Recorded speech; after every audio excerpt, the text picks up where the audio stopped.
PIA طیارے حادثے کی تحقیقات کے لیے آج فرانس سے ٹیم کراچی پہنچے گی۔ حادثے کی مختلف زاویوں سے تحقیقات کی جائے گی۔ طیارہ حادثے میں زندہ بچ جانے والے مسافر محمد زبیر کو اسپتال سے ڈسچارج کر دیا گیا۔ ترجمان PIA کے مطابق جاں بحق ہونے والے 32 مسافروں کی میتیں لواحقین کے حوالے کر دی گئیں۔ 4 میتیں آج لاہور اور اسلام آباد روانہ کی جائیں گی۔ میتوں کی شناخت کے لیے DNA ٹیسٹ کا عمل شروع۔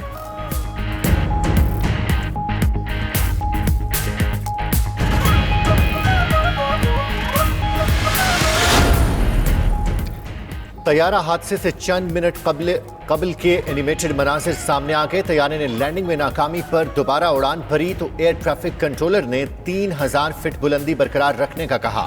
پائلٹ پہلے 2000 اور پھر 1800 فٹ کی بلندی پر آ گیا۔ کنٹرول ٹاور نے جہاز کے پائلٹ کو کم بلندی کی وارننگ بھی دی۔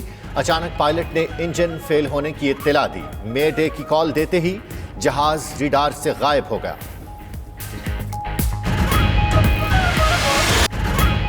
کشمیریوں پر ظلم ڈھانے والی بھارتی فوج حقیقت میں بھیگی بلی۔ بھارت کی چین کے ہاتھوں چھترول، گھس کر مارنے کی دعوے دار بزدل فوج دم دبا کر بھاگ نکلی۔ لداخ میں چینی فوج اور بھارتی فوج میں جھڑپ۔ چینی فوج نے بھارت کو ناکو چنے چبوا دیے۔ بھارتی میڈیا بھی اپنی فوج کی بزدلی کا رونا رویا۔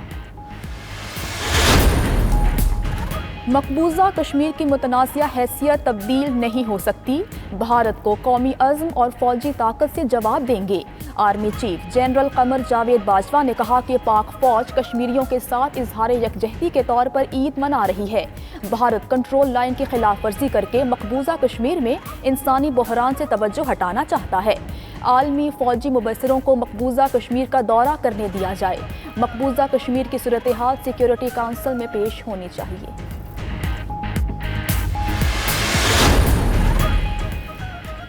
اسلام آباد کے سیکٹر G10 میں گاڑی کا سلنڈر دھماکے سے پھٹ گیا۔ دھماکے سے علاقے میں خوف و ہراس۔ خوش قسمتی سے کوئی جانی نقصان نہیں ہوا۔ پولیس ذرائع کے مطابق گاڑی 3 سے 4 سال سے گلی میں کھڑی تھی۔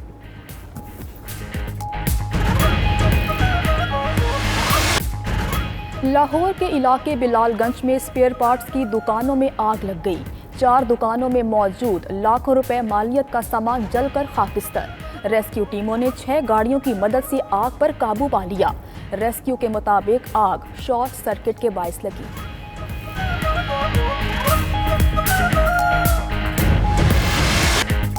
پاکستان میں کرونا مزید 32 زندگیاں نگل گیا۔ کرونا متاثرہ مریضوں کی تعداد 54,601 ہو گئی۔ کرونا وائرس اب تک 1,133 افراد کی سانسیں چھین چکا ہے۔ اب تک 17,198 افراد کرونا سے صحت یاب ہوئے۔